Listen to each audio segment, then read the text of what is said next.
Hello दोस्तों, आप सभी का स्वागत है पटना निशावा जीटी क्लासेस के इस मंच पे।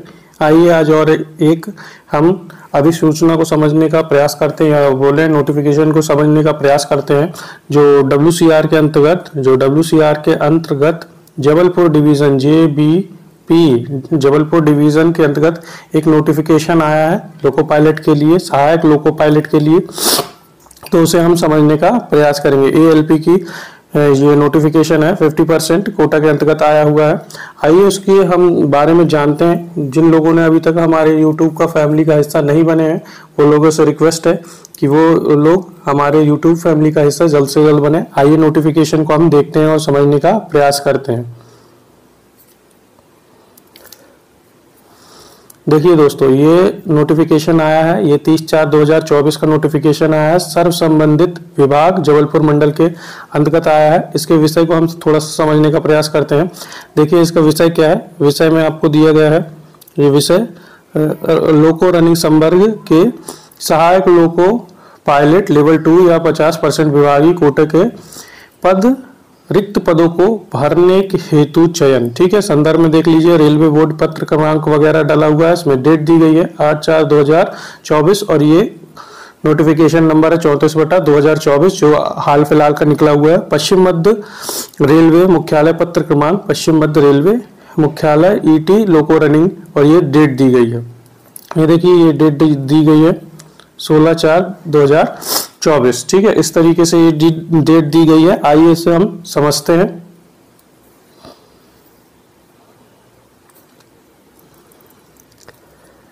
देखिए क्या लिखा हुआ है। लोको रनिंग संवर्ग के सहायक लोको पायलट लेवल 2 में 50% विभागीय कोटा के रिक्त पदों को चयन के माध्यम से भरने हेतु उपरोक्त संदर्भित पत्रों के माध्यम से प्राप्त निर्देशों के अनुसार जबलपुर मंडल के स्थायी कर्मचारियों के लिए RPF को छोड़ के, ठीक है, आवेदन मंगाए गए हैं या आमंत्रित किए गए हैं। अब रिक्तियों के बारे में अगर हम चर्चा करें तो देखिए रिक्तियां कितनी हैं, क्या है।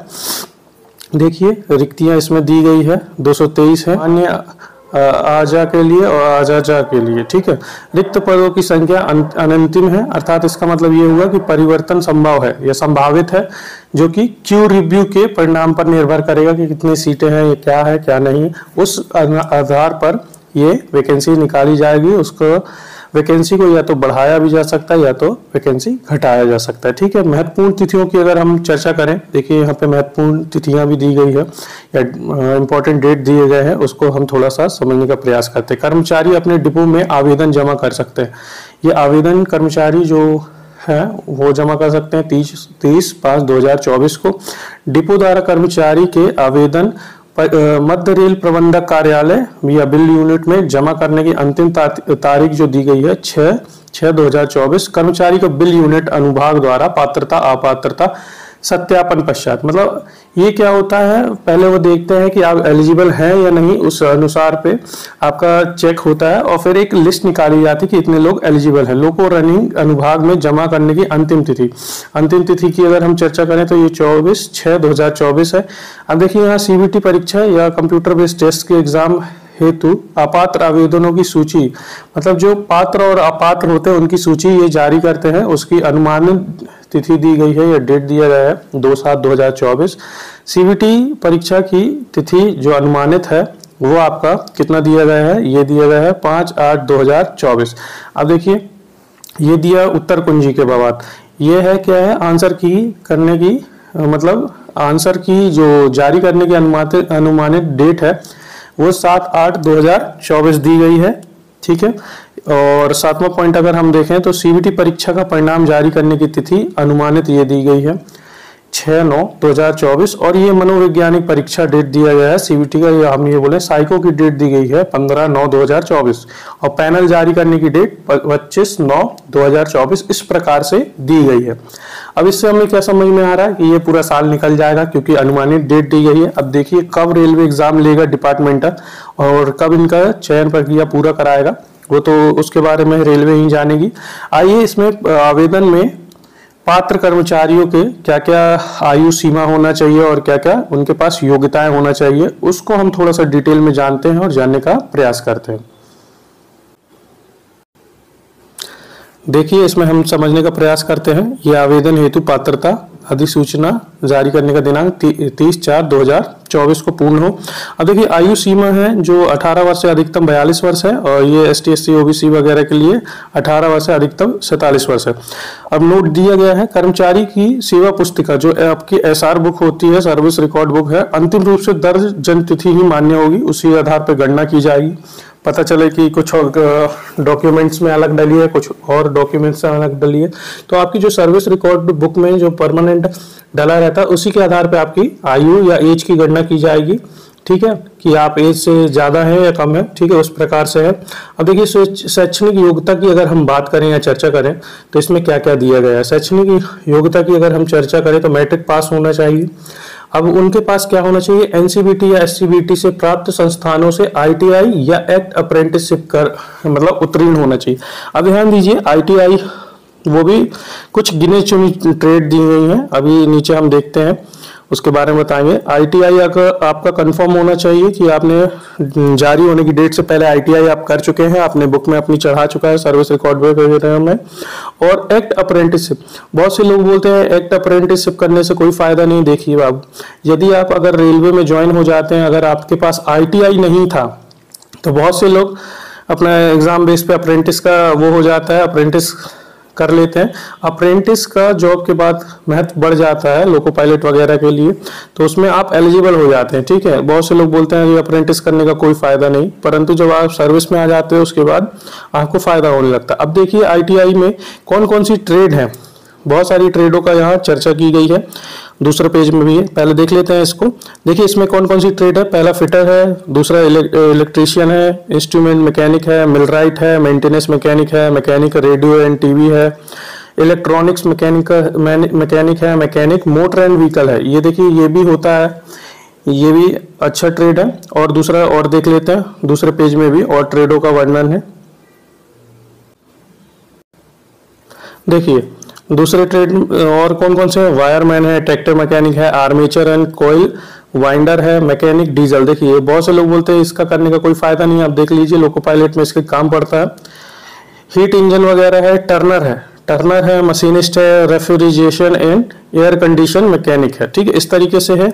और देखिए बी पॉइंट क्या लिखा गया है, बी पॉइंट दिया गया है कि ITI के एवज में mechanical, electrical, electronics, automobile engineering से मान्यता प्राप्त डिप्लोमा आपके पास होना चाहिए, तो आप इस को लोको पायलट के भर सकते हैं। ठीक है, ये देखिए और क्या डिप्लोमा के एवज में बी जो ऑप्शन आपको दर्शाया गया है, जो ब्रांच आपको दी गई है, ब्रांच कौन कौन सी, ये वाली जो आपको ब्रांच दी गई है, इसमें से अगर आपके पास कोई भी डिग्री है तो आप एलिजिबल हो जाएंगे, मान्य होगी वो डिग्री। कर्मचारी की सेवा पुस्तिका में अधिसूचना जारी दिनांक को अंतिम रूप से दर्ज शैक्षणिक योग्यता ही मान्य होगी। ठीक है, जो वैकेंसी जो निकाली गई है उसके पहले अगर आपने दर्ज कराया तो मान्यता प्राप्त होगी। ये नहीं कि वैकेंसी आ गई है तो आप बाद में SR बुक में अपने चढ़वाने जा रहे हैं। ठीक है, उस प्रकार से। अगला पॉइंट देखिए, अगला पॉइंट है आवेदक कर्मचारी को आवेदन अधिसूचना के साथ संलग्न प्रारूप के अनुसार निम्न प्रमाण पत्र राजपत्रित अधिकारी द्वारा सत्यापित पदनाम मोहर के साथ संलग्न करने होंगे। शैक्षणिक योग्यता प्रमाण पत्र आपको दिखाना पड़ेगा, तकनीकी योग्यता प्रमाण पत्र वगैरह और जाति प्रमाण पत्र वगैरह।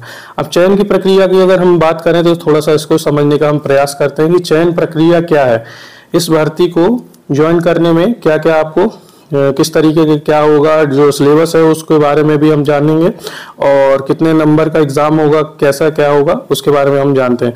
देखिए चयन प्रक्रिया लिखा है CBT होगा। पहले बात तो ये होगा कि आपका कंप्यूटर बेस्ड टेस्ट होगा। दूसरा पॉइंट क्या है, आपको 2 घंटे का टाइम देगा, 110 क्वेश्चन देगा, जिसमें 10 क्वेश्चन आपके ऑप्शनल होंगे, कुल अंक 100 नंबर का पेपर होगा। ठीक है, उसके बाद आपको क्या दे रहे हैं, उसके बाद देखिए अगर हम ध्यान दें तो जो पेपर है किस तरीके का आएगा, वस्तुनिष्ठ एवं बहुविकल्पीय प्रकार के होंगे। ठीक है, और गलत जो है गलत उत्तर के लिए आपका 1/3 कटेगा, या हम इसे नेगेटिव मार्किंग बोलते हैं, ये तो सदियों से चला आ रहा है। CBT परीक्षा उत्तीर्ण घोषित होने के कर्मचारी को मनोवैज्ञानिक परीक्षा उत्तीर्ण करनी होगी। मतलब जो लोग एग्जाम पास कर लेंगे उसके बाद साइको का जो एग्जाम होगा उसे पास करना होगा। अब देखिए सीबीटी परीक्षा मनोवैज्ञानिक जो परीक्षा होगी उसको उत्तीर्ण करने को चयन पैनल पर रखे जाएंगे और A1 श्रेणी का आपके पास होना चाहिए। ये मेडिकल के लिए लोग भेजेंगे, आप तो पेपर दे दीजिए। लेवल 2 पर पदस्थापना से पूर्व इस पद के लिए अनिवार्य प्रारंभिक प्रशिक्षण कोर्स भी उत्तीर्ण करना होगा। अब देखिए ये वाला पॉइंट देख लेते हैं। ये पॉइंट देखिए, सीबीटी परीक्षा प्रणाली एवं मनोवैज्ञानिक परीक्षा में किसी भी कारण से अनुपस्थित रहने वाले कर्मचारी को कोई भी सप्लीमेंट्री परीक्षा आयोजित नहीं कराई जाएगी। या जिसने पेपर नहीं दिया तो वो फिर आगे पेपर नहीं दे पाएगा, इस तरीके से यहाँ पे बताया गया है। ठीक है, और देखिए और इसको देखते हैं। अब देखिए पाठ्यक्रम को देखते हैं या हम बोलते हैं सिलेबस को देखते हैं। ठीक है, सिलेबस वगैरह को हम देखने का प्रयास करते हैं। देखिए सिलेबस में क्या क्या है आपका, सामान्य ज्ञान है, वर्तमान महत्वपूर्ण घटना है, सामान्य जागरूकता है, रेल प्रशासन, बुनियादी ज्ञान है, राजभाषा। अभी देखिए ये वाला बहुत जगह एग्जाम में आता है तो थोड़ा सा इसको देख लीजिएगा। और क्या होगा, knowledge of general English, translate from English to Hindi and vice versa, ये भी दिया गया है कि आपको ट्रांसलेट वगैरह आना चाहिए। आइए दूसरे पेज को हम समझते हैं, उसे भी देखते हैं। देखिए दूसरा पेज क्या दिया गया है। अब सामान्य अंग्रेजी, वही का हिंदी दिया गया है, समान अंग्रेजी भाषा का ज्ञान होना चाहिए। अब देखिए ये मैथ्स का दिया गया है इतना डिटेल। मैथ्स में आपको क्या क्या है, मैथमेटिक्स में आपका रेशियो प्रपोर्शन है, मेंसुरेशन है, एप्लीकेशन ऑफ बोर्ड मास है, परसेंटेज है, प्रॉफिट लॉस है, और प्लेन एलिमेंट्री ज्योमेट्री है, लाइनर इक्वेशन वगैरह है। और देखिए तो क्या क्या दिया गया है, देखिए और अच्छे से देख लेते हैं। स्क्वायर क्यूब रूट वगैरह दिया गया है, ये हिंदी में दिया गया। अनुपात, क्षेत्र मिति, अंक, गणितीय संक्रियाएं, लाभ हानि, प्लेन प्राथमिक ज्यामिति, दो चरों वाले रैखिक समीकरण, वर्गमूल और घनमूल। ये देखिए ये डिपार्टमेंटल दिया गया है जो हर एग्जाम में आता है। छुट्टियों का प्रकार, रेलवे पास, पीटीओ, रेलवे के सर्विस कंडक्ट रूल है। ठीक है, D&A रेगुलेशन, अनुशासन एवं अपील रूल, और रनिंग स्टाफ के लिए कार्य के महत्वपूर्ण घंटे। ये जो ऑलरेडी सर्विंग कर्मचारी उन्हें पता होगा, ये वाले सिलेबस जो इधर से इधर पैरा में दिए गए हैं 5 से 9 तक के लिए वो दिया गया है। अब देखिए टेक्निकल में क्या आएगा उसे थोड़ा सा समझते हैं। देखिए टेक्निकल में क्या क्या आएगा। आपको टेक्निकल में बात करें तो कि ये बिजली के लोकोमोटिव की बुनियादी जानकारी आएगी, लोकोमोटिव के प्रकार, सामान्य संक्षेपकार, लोकोमोटिव पर लगे सुरक्षा, फिटिंग उपकरण, ब्रेक व्यवस्था के बारे में रख रखाव करे वाले कर्मचारी के लिए, ऊर्जा बचत एवं तरीके एवं तकनीक, सर्किट का ज्ञान होना चाहिए, कंप्यूटर पर कार्य करने की बुनियादी जानकारी, क्रू मैनेजमेंट प्रणाली, और OHE का बुनियादी ज्ञान, जो आजकल इलेक्ट्रिक व्हीकल जो वैगन चल रहे हैं, इंजन चल रहे हैं, सॉरी जो इंजन चल रहे हैं OHE से कनेक्ट होकर चलते हैं, आप लोगों ने देखा होगा बिजली के तार से, उसके बारे में थोड़ा बहुत ज्ञान होना चाहिए। विभिन्न प्रकार के सवारी डिब्बे एवं बुनियादी ज्ञान माल डिब्बों का। ठीक है, अग्निशमन यंत्रों का एवं उनका उपयोग करने का तरीका वगैरह आपको पता होना चाहिए। अब देखिए इसमें और क्या क्या लिखा हुआ है। इस अधिसूचना को प्राप्त प्रचार प्रसार करें। अधिसूचना का प्रति जबलपुर मंडल के सभी डिपो एवं लोको शेड वर्कशॉप के कर्मचारी सूचना पटल पर सर्व संबंधित को जानकारी हेतु चस्पा दिया जाए। ठीक है जी, चस्पा करें। ये सब आपका डिटेल वगैरह दिया है। अगर हम फॉर्म की बात करें तो फॉर्म भी देख लीजिए। देखिए ये आपका फॉर्म है, ये आपका दिया हुआ फॉर्म है। देखिए फॉर्म में क्या क्या दिया है। आवेदन का प्रारूप दिया गया है, यहाँ आपकी फोटो आएगा, ये आपके डिटेल है, ये आप लोग भर लेंगे, स्वयं से देख सकते हैं। और ये आगे का कार्यालय का काम है। ठीक है, इस तरीके से आप अपना पूरा फॉर्म देख लीजिए, फिलअप कर लीजिए, वैकेंसी के बारे में देख लीजिए कितनी सीट है और क्या क्या सिलेबस है। अब आपको अपने से इस फॉर्म को थोड़ा सा जानना है, समझने का प्रयास करना है और उसको फॉर्म को फिलअप जल्द से जल्द कर दीजिए। ठीक है, और इसी तरीके की और भी वीडियोस देखने के लिए मेरे साथ बने रहिए। तब तक के लिए जय हिंद, वंदे मातरम।